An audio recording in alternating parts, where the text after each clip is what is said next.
মূল্যস্ফীতি কি এবং কেন তৈরি হয়? মূল্যস্ফীতি মানে হলো সময়ের সঙ্গে পণ্যের দাম বাড়া এবং টাকার ক্রয় ক্ষমতা কমে যাওয়া। ধরুন আগে ১০০ টাকা দিয়ে আপনি ১ কেজি চাউল কিনতে পারতেন, এখন সেই একই চাউল কিনতে আপনাকে ১১০ টাকা দিতে হচ্ছে, অর্থাৎ আগের তুলনায় ১০ টাকা অতিরিক্ত দিতে হচ্ছে। এটাকেই বলে মূল্যস্ফীতি। মূল্যস্ফীতি কেন হয়? যদি কেন্দ্রীয় ব্যাংক অতিরিক্ত টাকা ছাপে তবে বাজারে টাকার পরিমাণ বেড়ে গিয়ে মূল্যস্ফীতি ঘটতে পারে।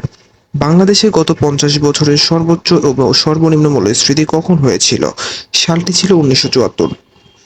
মূল্যস্ফীতি ছিল ৬৭.১৭%। তার মানে হলো আগের বছর ১০০ টাকাতে যেই পণ্য ছিল সেই একই পণ্য এই বছর কিনতে আপনাকে অতিরিক্ত ৬৭.১৭ টাকা দিতে হবে।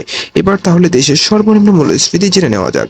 দেশের সর্বনিম্ন মূল্যস্ফীতি ছিল ১.৯৪% ২০০০ এবং ২০০১ অর্থবছরে। মূল্যস্ফীতি নিয়ন্ত্রণের উপায় কি? সুদের হার বাড়লে ঋণ কম হয়, বাজারে টাকার পরিমাণ কমে, ফলে দামও কমে। অপ্রয়োজনীয় খরচ কমিয়ে টাকাকে উৎপাদনশীল খাতে বিনিয়োগ করা, দেশীয় কৃষি ও শিল্প খাতে বিনিয়োগ করা, যারা বাজারে পণ্য গুদামজাত করে কৃত্রিম সংকট তৈরি করে তাদের বিরুদ্ধে কঠোর ব্যবস্থা গ্রহণ করা, আমদানি এবং রপ্তানির মধ্যে ভারসাম্য বজায় রাখা। এভাবেই আমাদের উচিত সম্মিলিতভাবে মূল্যস্ফীতি নিয়ন্ত্রণে কাজ করা।